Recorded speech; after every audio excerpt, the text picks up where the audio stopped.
Hello बच्चों, क्या हाल है। पिछले लेक्चर में हमने दांडी मार्च को ब्लॉकबस्टर की तरह देखा, पर सवाल ये है, क्या पूरा इंडिया चला था गांधी जी के साथ? आज हम देखेंगे सिविल डिसओबीडियंस मूवमेंट में कौन आया, क्यों आया और कौन पीछे रह गया, यानी participation and limitation of civil disobedience movement. So get ready students. ये वो टॉपिक है जहां आपको मैक्सिमम मार्क्स मिलते हैं। अगर आपने सिर्फ दांडी मार्च पढ़कर छोड़ दिया तो नंबर कट जाएंगे। एग्जामिनर पूछता है व्हाई डिड इट एंड, क्या कारण था सिविल डिसओबीडियंस मूवमेंट का खत्म होना। अगर आप फुल मार्क्स चाहिए तो आपको हर क्लास, हर ग्रुप की स्टोरी पता होनी चाहिए। तो उसके लिए डोंट वरी, इस वीडियो में हम हर पॉइंट को कहानी की तरह समझेंगे। Let's decode the real picture of the moment. सो शुरू करते हैं पार्टिसिपेशन से। कौन कौन आया?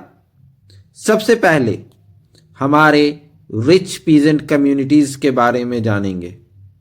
जैसे गुजरात के पटीदार्स और यूपी के जो जट्स थे, ये लोग मूवमेंट में काफी एक्टिव नजर आए थे। रीजन क्या था? सिंपल, ये कमर्शियल क्रॉप्स के प्रोड्यूसर थे और ग्रेट डिप्रेशन के कारण प्राइसेस गिर गए और इन्हें हेवी लॉस का सामना करना पड़ा। साथ में ब्रिटिश सरकार ने रेवेन्यू डिमांड्स कम करने से मना कर दिया। इससे इनमें वाइड स्प्रेड रिसेंटमेंट आ गया, इसलिए इन्होंने मूवमेंट को सपोर्ट किया। अब बात करते हैं पुअरर पीजेंट्री, जो दूसरे पॉइंट है हमारा। दैट इज पुअर पीजेंट्री ने भी सिविल डिसओबीडियंस मूवमेंट में पार्टिसिपेट किया।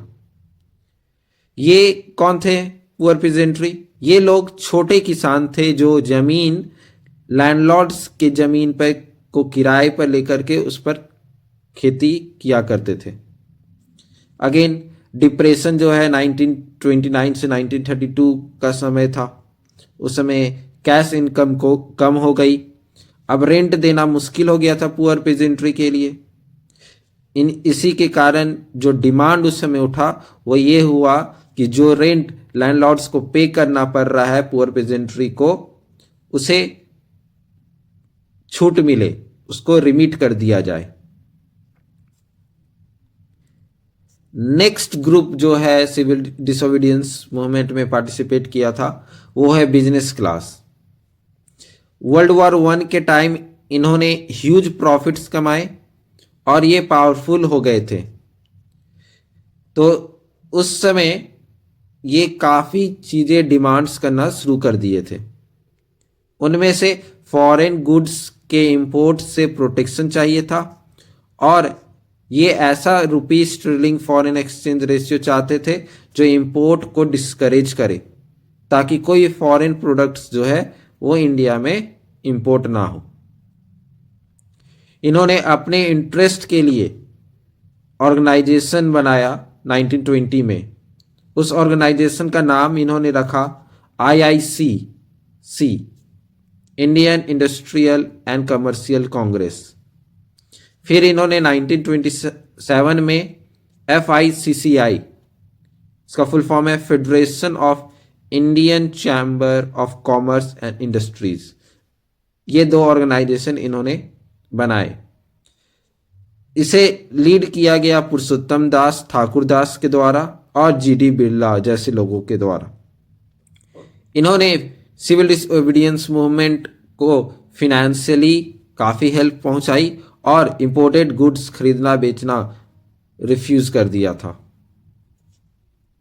And the most important beautiful part of civil disobedience was that the women also participated in this demonstration or protest. Women ने civil disobedience movement को एक ऐसा important feature है जिसमें वेमेन्स का large scale participation देखने को मिला।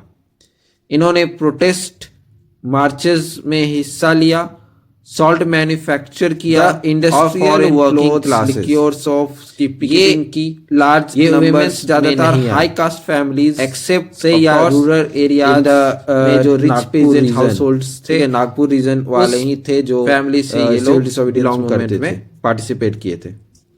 हालांकि कुछ वर्कर्स ने पार्टिसिपेट किया पर इन्होंने गांधीयन प्रोग्राम्स को सेलेक्टिवली अडॉप्ट किया, जैसे फॉरेन गुड्स का बाइकआउट करना। क्यों? क्योंकि ये अपनी लो वेजेस और पुअर वर्किंग कंडीशन के खिलाफ लड़ रहे थे। फिर भी कुछ एक्शन हुआ।